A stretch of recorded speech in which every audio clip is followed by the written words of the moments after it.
to take up today the quality of titiksha. All of us have these qualities in some level, in some rudimentary basic level, they are there. It's about how we can develop and enhance these qualities. So don't think you are bereft of them. Don't think, oh, I don't have that at all. Yeah, don't get caught in that mindset. You do have them. But it's now a matter of how can I enhance them? How can I strengthen them? How can I develop them? The quality I'll look at today is called the quality of titiksha. Titiksha means to endure, to forbear. Yeah. And I think it's such a, at this point in time, becomes such a relevant quality because of the current situation where we are now in lockdown. And we are all now in each other's faces to some extent, pleasantly also, sometimes it's pleasantly in each other's faces. But some people find that unpleasant to be in the face of others. So there's a lot of titiksha that is required at this point in time because we have become so restricted and curtailed in terms of our behavior and activity. So because the government has sensibly, correctly restricted our behavior, we now are forced to live in a very small environment, which we're very unused to. So there's a massive dramatic change in our environment. And whenever there's a massive dramatic change in your environment, one of the most important qualities you have to have is titiksha. Yeah, forbearance and endurance. So now what is this titiksha? It is the capacity to bear sorrows cheerfully. Okay, the capacity to bear sorrows cheerfully. Okay, merely bearing sorrows, enduring sorrow is not called titiksha because it can lead to a level of suppression. Some people in relationships, they will endure harassment, bullying, belittling, being demeaned. They'll endure it, but they won't do it happily. They will not do it happily. And when you don't endure things happily, it builds up a level of suppression within your psyche. And eventually, at some point in time, there will come a breaking point where you will not be able to tolerate that anymore, and you will break. You'll break down. And so titiksha is very different, because it is enduring, but it is enduring cheerfully, okay? Now, one of the things we need to understand first about titiksha is titiksha is an optional response to a situation. It is an optional response. It is not compulsory. It is not compulsory to practice titiksha at all times, which means you should not practice titiksha at all times. As we meet life, I will now show this chart, okay? The light's going to adjust on the camera. Now in this chart, the BMI chart, what it shows us is how our experience of life takes place. Objects are perceived by the body, and those impulses are amalgamated, connected at the mind. And here, the mind has two options. Either it can spit it back out, a reaction. When it spits something out, it's called a reaction. Or it can choose to digest that and take it to the intellect. And when it digests it and takes it to the intellect, it is then called a response. Yeah, it is then called a response.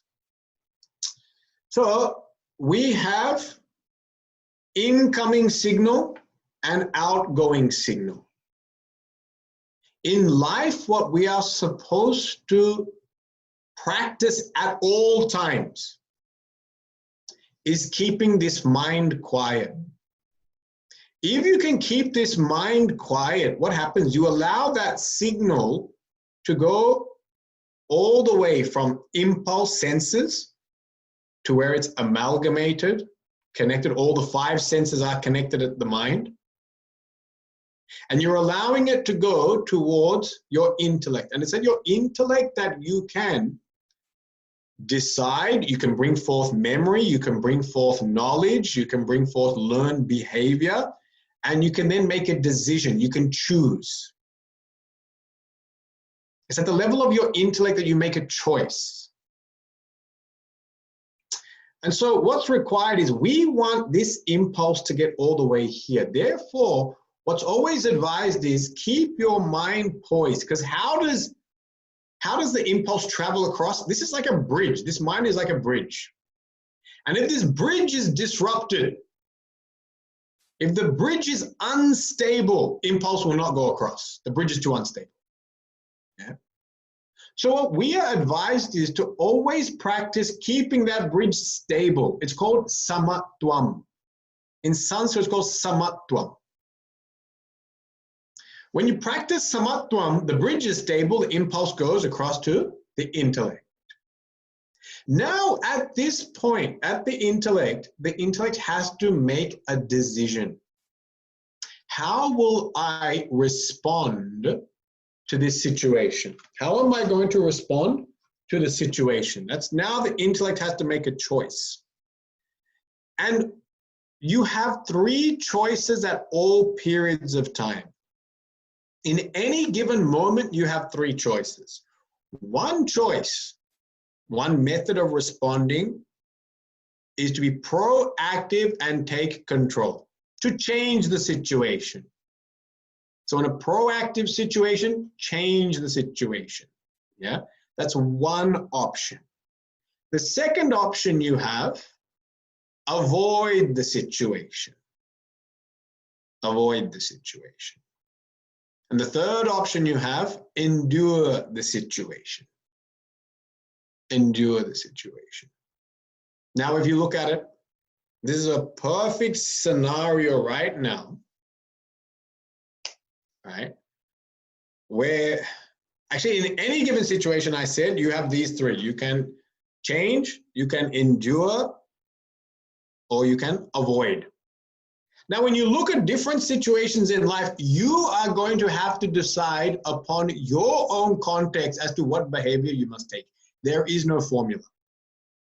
There is no formula that's going to tell you which one to endure, which one to avoid, and which one to change. If I'm a person who's been in a relationship or I've been for a long time and I've never spoken up, I've never shared my feelings, I've never given my opinion, I've never spoken about differences that I felt, then it could be time for me to actually change the situation, change the dynamics of that relationship. That if it's going to be a long-term relationship that I want to continue on, but I'm very unhappy with the dynamics that are currently there, then it might be in my best interest to actually change those dynamics if I want that relationship to continue. Now, say I'm in a very short-term scenario. Somebody's living in my house and just there for a few weeks, and their behavior is irritating me, thoroughly irritating me.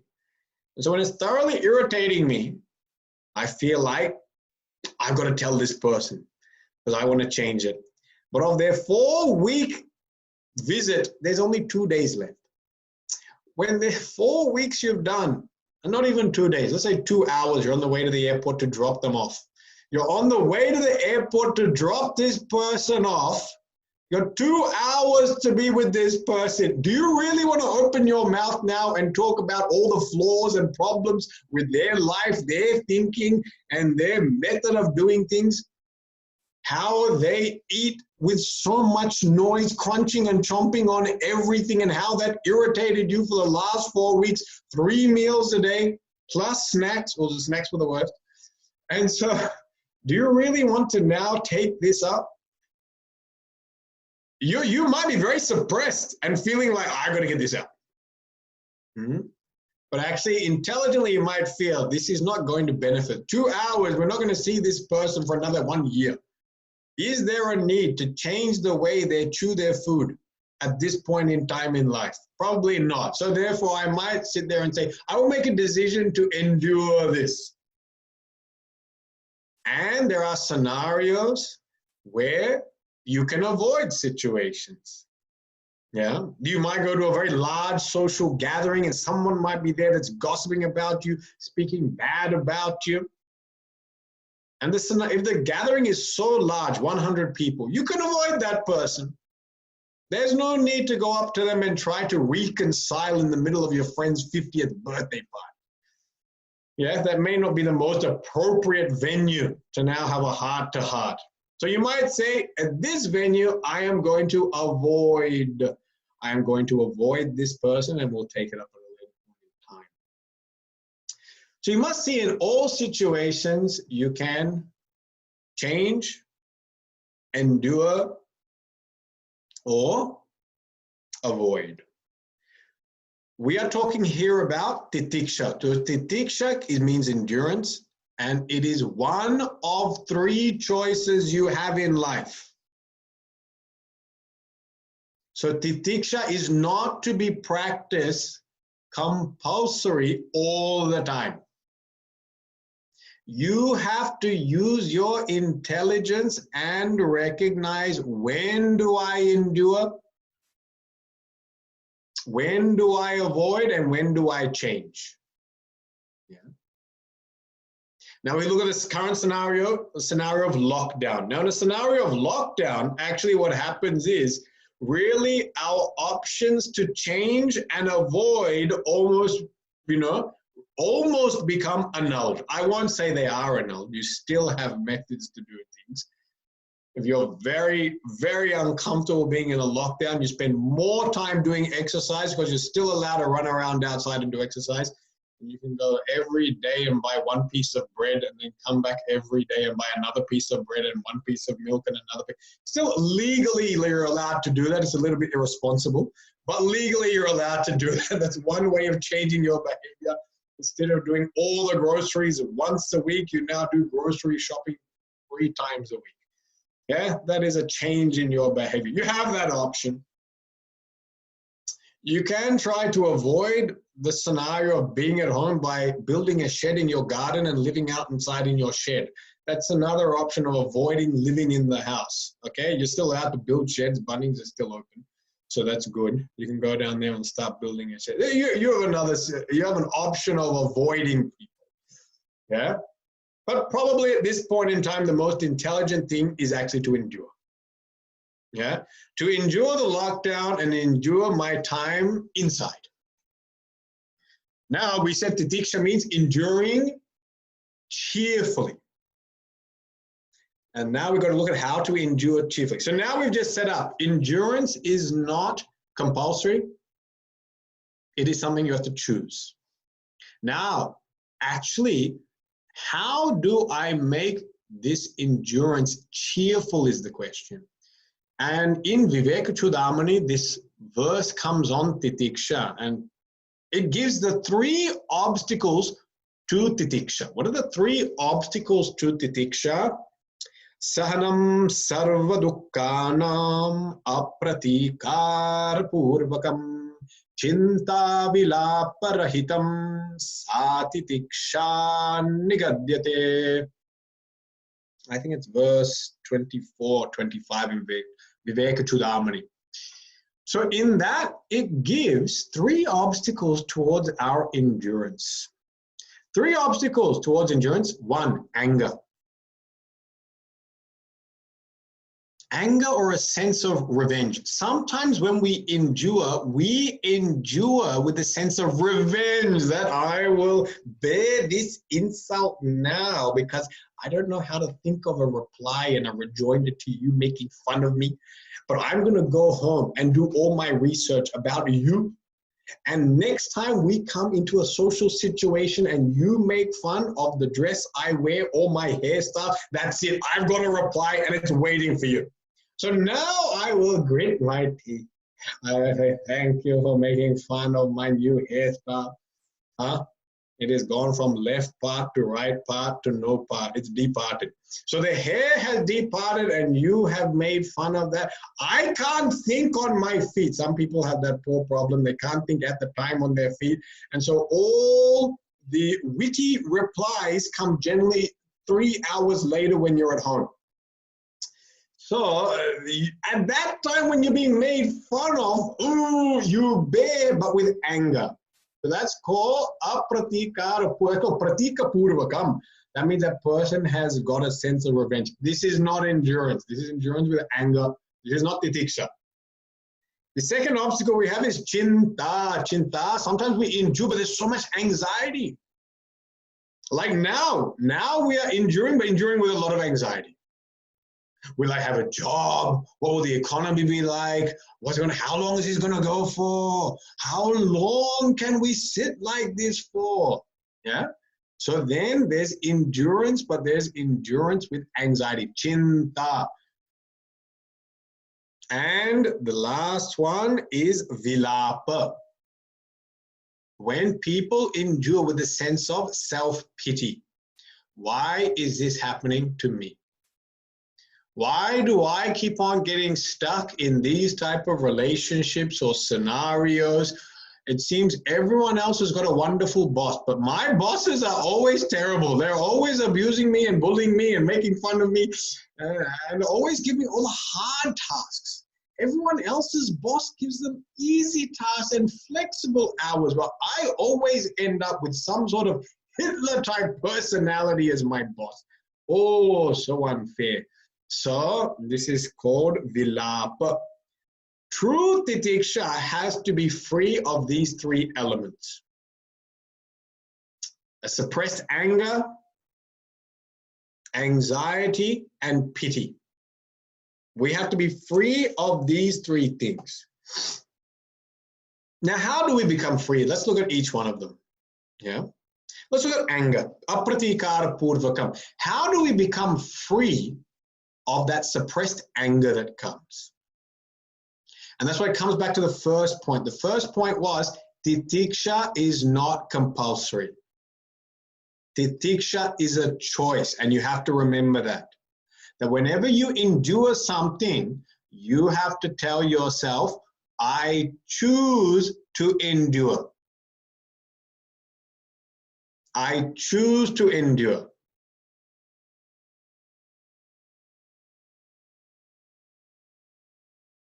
That's the most important element. I am choosing to endure this.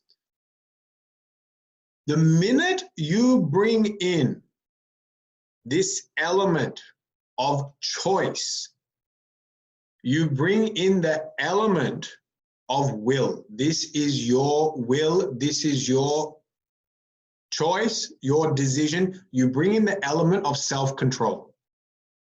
I am in control of this situation because I am choosing.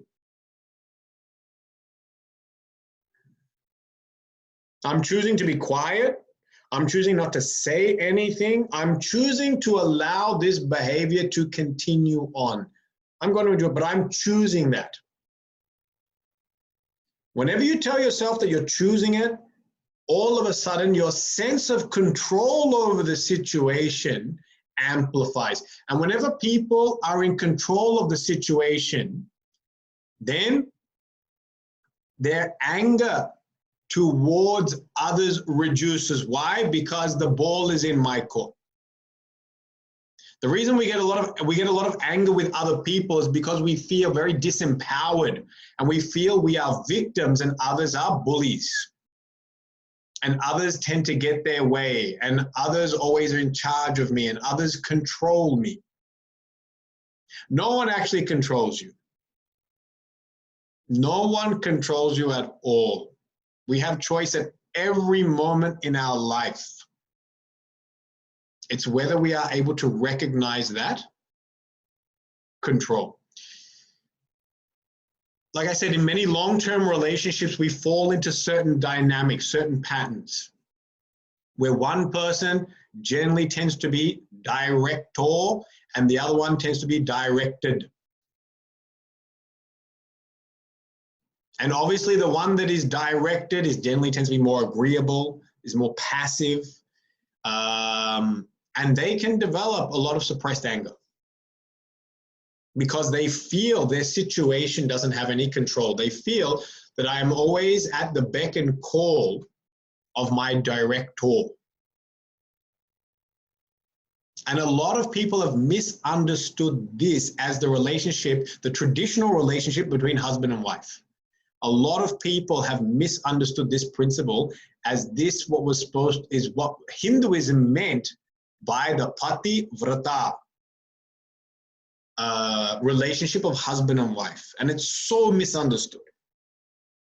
Because what we see is a lot of people who have chosen, we have seen people who have not chosen, who have actually just not even decided. I would say they felt compelled to implicitly obey, whether their husband or whether they're elders.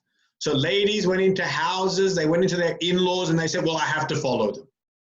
I have to listen to my husband. Why? Because that's what the scriptures say. The scriptures never said that. The scriptures never said that a woman is to be without an opinion. The scriptures never said that a woman wasn't allowed to speak. In fact, if you look at our noblest pativratas, the ones that we idolize, they're ones that spoke. Sita is given as one. Draupadi is given as another. Great pativratas. But at all points in time, they were in control of their life. Look at Sita's exile. The exile was never even intended for Sita, and there was no compulsion for her to take up the exile. She was married into a palatial, a rich, powerful family, given palatial luxuries and a very warm and loving family. Her husband then gets told that he has to go into exile, and the husband then chooses to go into exile. But at no point in time did anyone in that sabha, assembly, in that house, no one told her, no one raised an eyebrow and said, Sita, what are you doing here? How come you're not out there? No one said a single word. In fact, everyone went the opposite. Everyone said, Sita, you stay here, don't go out there. Sita proactively chose the life of exile against everyone else's wishes. Against the wishes of her in-laws, against the wishes of the guru, against the wishes of her own husband. She chose to speak up at that time. And she spoke up to Sri Ram and said, actually, I will feel that I am fulfilling my duties by being your support. By being the support of my spouse. This is what I choose now as my first and foremost duty. She chose that. She made a highly intelligent decision which was free of being emotionally overwhelmed. Sita was never emotionally overwhelmed. She was not compelled by guilt. She was not bullied or harassed into that decision. She was supported in every way to not take up exile. She chose a life of exile. She had that choice.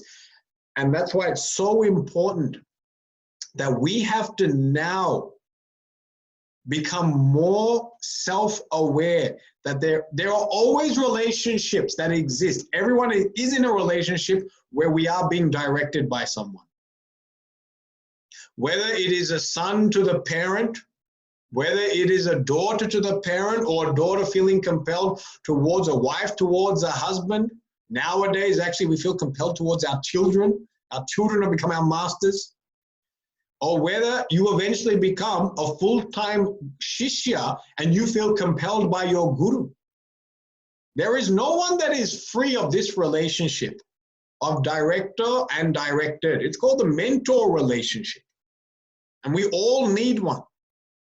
We are not even capable of existing and making healthy decisions without a mentor. So we need this relationship. However, a person should never feel that they are trapped in that relationship and that the dynamics are such that I am not allowed to have a voice, I am not allowed to express my opinion. If you feel trapped in such a situation, it's because you fail to see your choices. It's because you fail to see how you can control the situation. And it's in that failure to see your own control that all of a sudden anger starts developing. Because you're conflicted between giving up the relationship, which you don't want to do, or being controlled in the relationship. And so between giving up the relationship and being controlled, when you're very scared to give up the relationship, you'll opt for being controlled. And when you opt for being controlled, if it's not your choice, you will feel anger. You'll develop a lot of anger. And this anger is because we are not thinking intelligently. If we think intelligently and recognize that I have choice, I have a choice to remain with the current dynamics of this relationship, I have a choice to change the dynamics of the relationship. And changing the dynamic of a relationship doesn't mean you're going to end the relationship. It's very different. Yeah, it's very different. I often encourage youth that they have to change the relationship they have with their parents. Because our Shastra says actually by the age of 16, a parent is supposed to treat their child like friend, mitravat acharet. But that has largely, we didn't even know how to do that. We have largely forgotten that principle. And even now parents largely don't act in such a way, encourage such behavior. And they also don't initiate that change in that dynamics. And so the child always remains a child while it sits in front of you. And when you have a 28-year-old son that's sitting in your house without a job and not moving to the next stage in life and being a bit more ambitious, you get frustrated. And you know why? Because you've treated them like a child. So when you look at them, all you look at is a child. And when they see you gazing upon them as a child, they also behave like a child. So we've kind of enabled inappropriate behavior. So I encourage them, change the dynamics in your relationship. Of course, that means I have to talk up. I have to find out what I want. I have to think, yeah? But that choice is always there. And recognizing choice is always there in all situations helps you to let go a lot of anger, the anger of being apparently controlled and directed by others. Yeah, it's an apparent control. It's because I am lacking my own will. I am lacking my own thought. I am lacking clarity on what I want. What do I want in this relationship? Yeah. So how do we overcome that anger? I say one way is recognize titiksha is a choice. And always remember, I'm choosing to endure this. I'm choosing to remain in this relationship. I'm choosing to maintain this dynamic. I choose it. That's one way. The second thing is to overcome anger is anytime you go through a period of cheerful endurance, you build up your own capacity. You develop certain capacities. Certain inner strengths are developed as you go through periods, long periods and extended periods of enduring things. The main quality we develop is that of patience. Yeah. So when we practice endurance for a long period of time, we do develop the quality of patience.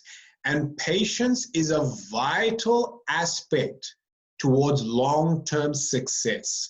Any long-term success requires patience.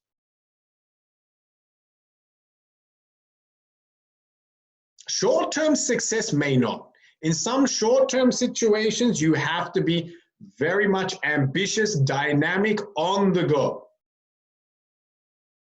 You can't delay. That delay can cost you. But that's in short-term success. But if you want long-term success, it invariably requires patience. And large success requires patience. Now let's look at large success. In large success, invariably I need a team to support me. No one can achieve large success as an individual. You always need a team.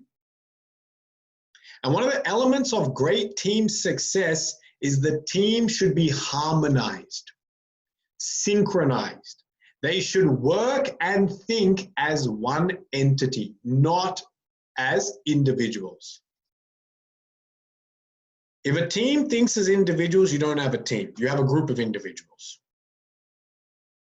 But when a team thinks, when those group of individuals think as one whole unit, you have now got a very powerful force with you.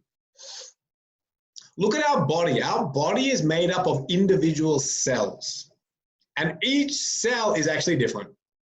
We have blood cells, bone cells, muscle cells, all different types, brain cells, all different types of cells are there, but they all work together as one collective team.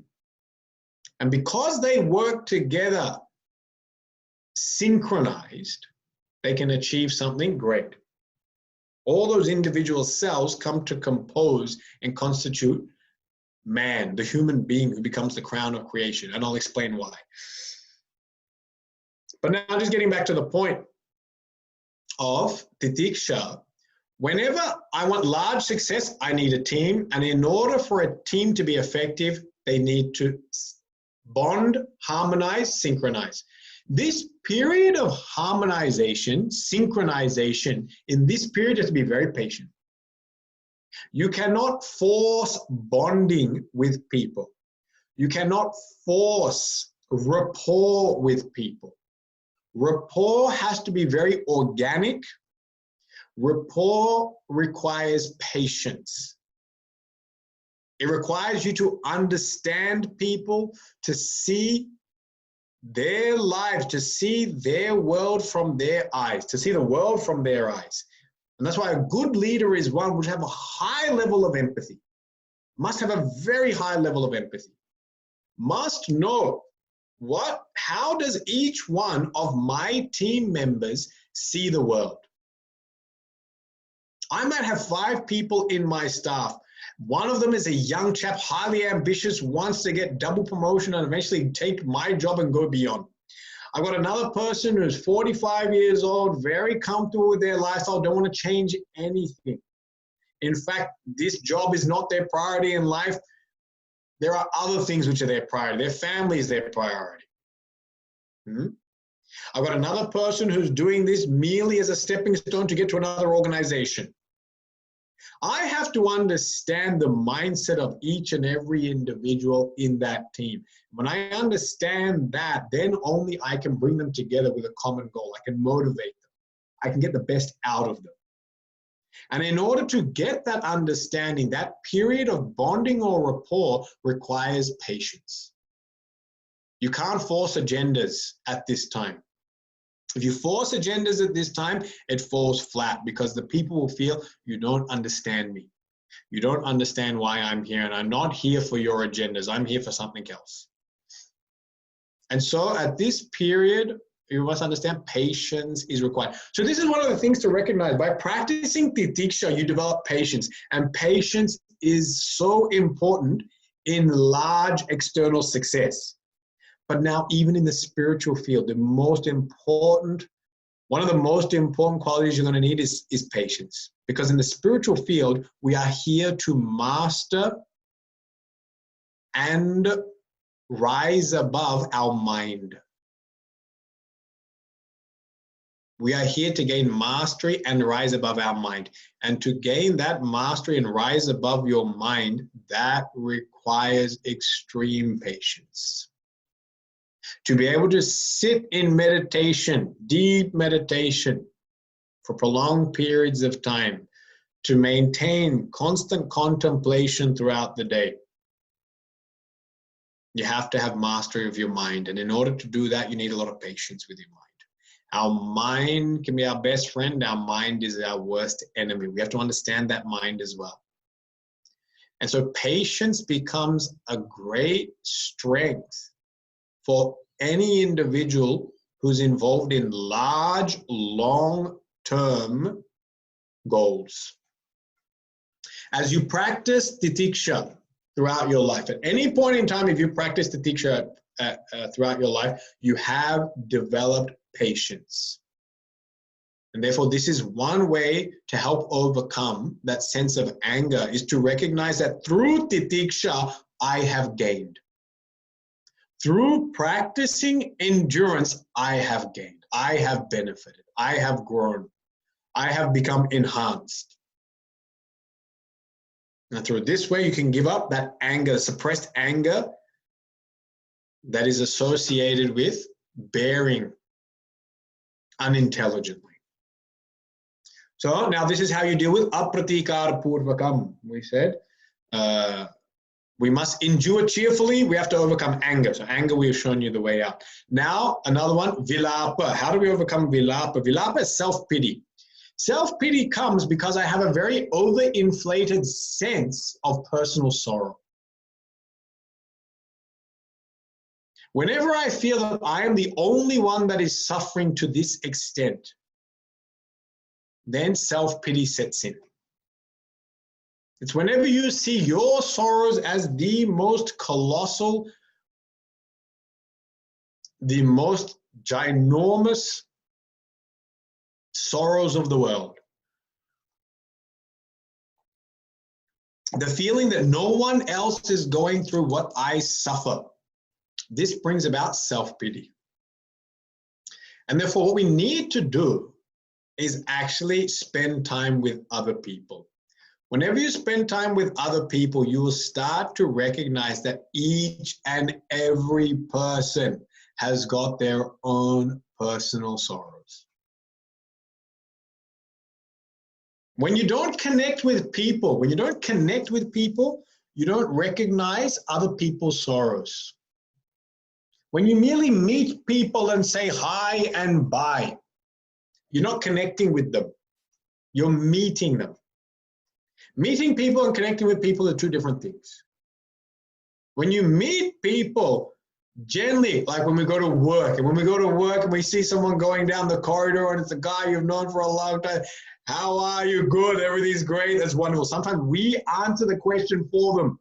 How are you? Good, great, that's what I wanted to hear, because we actually don't want to hear what the actual problem is with their life. So we sit there and we're ready to go. You're doing well, that's good, awesome, great, wonderful, see you later. I don't want to stop in that corridor and now all of a sudden have a counseling session with the head of the next department, yeah, and find out that actually his life is terrible and that all of a sudden he's lost a lot of money on shares, his football team is losing tragically, his son has decided to quit football, quit sport. Oh, I don't want to hear any of these things. I just want to hear everything's great, great, wonderful. This is called meeting people. This is not connecting with people. When you actually sit with people and you ask them a question as, how is your life? And you remain silent for 5 minutes, you will find out what goes on in people's lives. The key is just stop talking.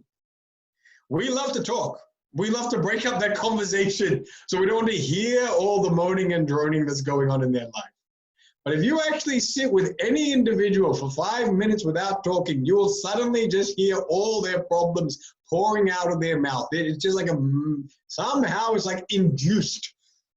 It's like induced. All of a sudden, it starts coming out. You only need 5 minutes. Somebody's got some problem. Yeah, even a person who's got the best car, the best house, and the best wife, and the best kids, spend 5 minutes with them, they'll start complaining. There's actually some noise coming out of my car, actually. I don't know what it is, but this noise I heard this morning, the house, the plumbing. Now all these heavy rains that come in Melbourne, I have issues with my gutters. The gutters are always overflowing and things like that. Wife, let's not start on that one. And kids, let's not start on these. The house and the car is enough. Huh? Now you already know this person with a perfect life all of a sudden is not that perfect. It's not that perfect. Sometimes we meet children, but we don't connect with children. We assume that they love school. Why would you make that assumption? No one likes school. So we wonder why the child is not motivated. Why my child isn't studying harder. They'll rarely do it. Sometimes we don't connect with them. We just meet them and we bark orders. Take a shower. Eat this food. Do your homework. Half an hour TV time. Go to sleep. That's not meeting that's not connecting with a person. That's meeting a person. So as you spend time connecting with people, you come to recognize other people's sorrow. When you see other people's sorrows, then you realize your sorrows are not that bad. My sorrows are never that bad. Whenever you see other people's sorrows. And Guruji said a very nice thing once. I was sitting with him and he just said in front of a satsang, he said, because Guruji has traveled the entire world for 25 years and met probably millions of people in all different scenarios from all different backgrounds. The variety of people that he's met, I don't think too many have met that variety. And he said one thing. He said, there is no person in this world without a problem, and there is no place in this world without a problem. Every place and every person has got a problem in their life. And when he said that, all of a sudden my problems just shrunk. I didn't really have any problems in the first place, but it was just a profound statement of wisdom that everyone is suffering in some way. Therefore, why grumble about my suffering? Because everyone has got something to grumble about. Sometimes we sit there and we think that I am the one in the house doing all the work and everyone is living this holiday. Everyone else has got their clothes washed, folded, and ironed, but I'm the one doing all that work. And everyone in the house feels that they're the one who is carrying that house. The father feels I have the burden of finances. I have to look into insurance and insurance on top of insurance, because nowadays you have to insure your insurance. There's too many things to insure. So the father feels, oh, the burden of all the finances fall on me. Yeah. The mother will always feel, I'm running this whole house. He sits around, I don't know what this chap does. Yeah. But I'm the one who does things. I cook the food. Without me, the place would never work. And sometimes I wonder what the children are thinking about. I think maybe the children are thinking, I have the burden of entertaining these two morbidly depressed personalities in my house, because they never seem to be smiling the whole time. They're always grumbling. And therefore, I think my job is continually to dance and sing and smile. And I have to constantly put on this cabaret show to entertain all the people in the house. Maybe that's the burden that the children feel. I don't know. We need to ask the children what burden they feel. But everyone has got some burden. Of course, children have the burden of homework. My parents are always screaming at me to do homework, homework, homework. Everyone's got a problem. Yeah. So when we recognize that, all of a sudden, vilapa, self-pity goes. So now we remove self-pity, we removed anger. And the last one is anxiety. How can we endure without anxiety? But this is a big topic, actually. Because it's a big topic and we have 6 minutes to go, I choose right now. I'm exercising my choice right now to postpone this to the next class. How to manage anxiety. And I think that can become actually a big topic. How to deal with anxiety. Yeah. So we'll take that up next week. And yeah, we'll continue on with that next week. But our topic still is the topic of endurance. We've seen this week, endure with choice. Choose to endure. So this week, we all should practice choosing to endure. Tell yourself, I choose to endure this. I choose to bear this. I choose to allow this situation to continue. Yeah, so if you're practicing endurance this week, you practice with the notion that I'm choosing this. And the second thing is become aware, even of the people in your house. Now you're living with people in your house. Get connected to the people in your house and understand what are the difficulties they have. Don't just think about your difficulties of trying to operate within the house. The kids are all on holidays. They've got nothing to do, but I have to work. Yeah. The poor children have to deal with inane boredom, which they have all the time. You know, and I was just thinking, actually, it is quite hard being a child, because as a child, you're restricted from doing anything. Someone else keeps telling you, you can't eat this at this point in time. Don't drink this at this point in time. Don't watch too much of this. You're not allowed to look at that. You're not allowed to do this. So much control on that poor child, which also just sitting in that house only. We just sometimes think that maybe that's the hardest of all the people living in the house. So this life, this week, well, you can also take it up as a life project, but I think rather than wait for the whole life, this week, write down 2 problems that other people are going through in your house. 2 problems, 2 difficulties or 2 sorrows that other people in your house are going through. Be interesting exercise. One of them could be living with me. That could be one of the problems right there. So we don't know. We'd have to, yeah, you can put that as one of the problems. Huh? Explore those 2 things. We'll leave that as the sadhana for this week.